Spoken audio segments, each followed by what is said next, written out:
Every once in a while, a movie comes along that's more than just a movie. It's a full-blown cultural event. Today, we're going to break down the anatomy of a modern sci-fi phenomenon, Project Hail Mary, and figure out just what made it such an absolute blockbuster. So let's just start with the number that is all of Hollywood talking. $300.8 million globally after just 2 weekends. Look, this isn't just a strong opening. This is the kind of performance that makes the entire industry sit up and pay attention. But what I find really cool is how the author, Andy Weir, sees all the success. He's got this totally down-to-earth take on it. For him, it wasn't just about some corporate marketing machine. It was a real, genuine push to get his story, his baby, in front of as many people as possible. You gotta love that. And this gets us into Weir's really unique position here. See, he wasn't just the guy who wrote the book. Nope, he was also a producer, right there on set, with a front row seat watching his world come to life. Okay, and this is what's so fascinating. You have to appreciate the honesty here. Weir is totally open about his own writing. He basically says, look, my strength is in the science, the crazy intricate plots, not necessarily these super deep, complex characters. And that admission, it is absolutely crucial because it perfectly sets the stage for why this movie worked so well. And here it is. This is the magic of collaboration, right? Where Weir saw potential weakness in his own work, Ryan Gosling saw a massive opportunity. Weir actually said, seeing Ryan add all these layers, I'm like, oh, good, he's covering the things that I didn't do. So Gosling wasn't just reading lines, he was actively building out the character, filling in those gaps. So did all that teamwork pay off? Oh, yeah. Weir is clearly just thrilled with the result. When somebody asked him about his favorite parts of the movie, he pointed to 2 scenes right away. That incredibly tense first contact scene between Ryland and Rocky and that nail-biting fishing sequence.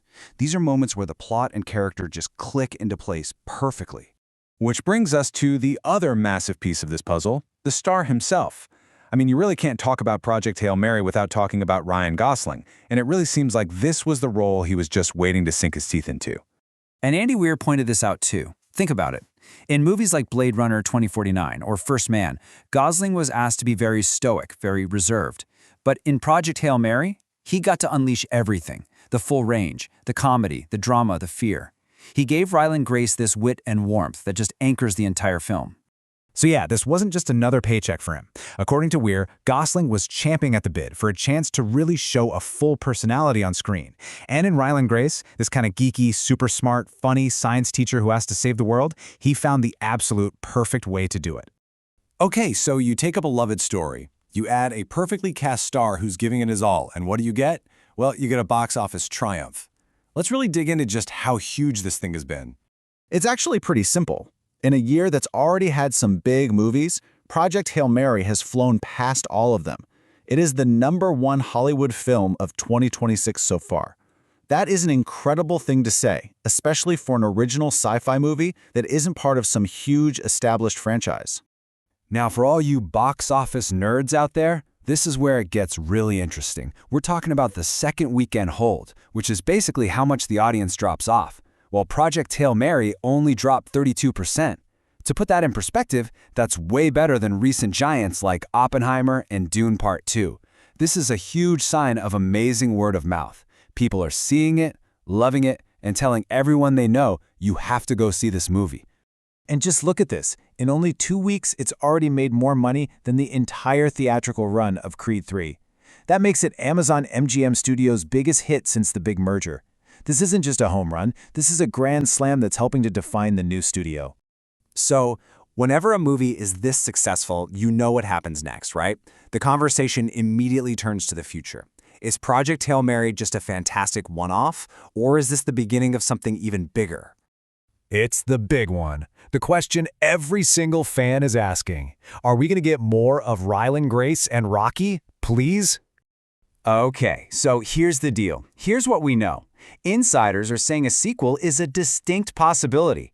Andy Weir himself has confirmed he's got ideas for a sequel bouncing around in his head, but, and this is a big but, no official talks have started yet. Still, with hundreds of millions of dollars at the box office, you've got to think those conversations are going to start happening, and probably pretty soon. And all of this leads to one last really big question for all of us. In an industry that is just dominated by sequels and superheroes, has Project Hail Mary given us a new blueprint? You know, a star-powered, smart, funny, emotionally resonant, and optimistic story about science. Could this be the formula for the next wave of original sci-fi blockbusters? It's definitely something to think about.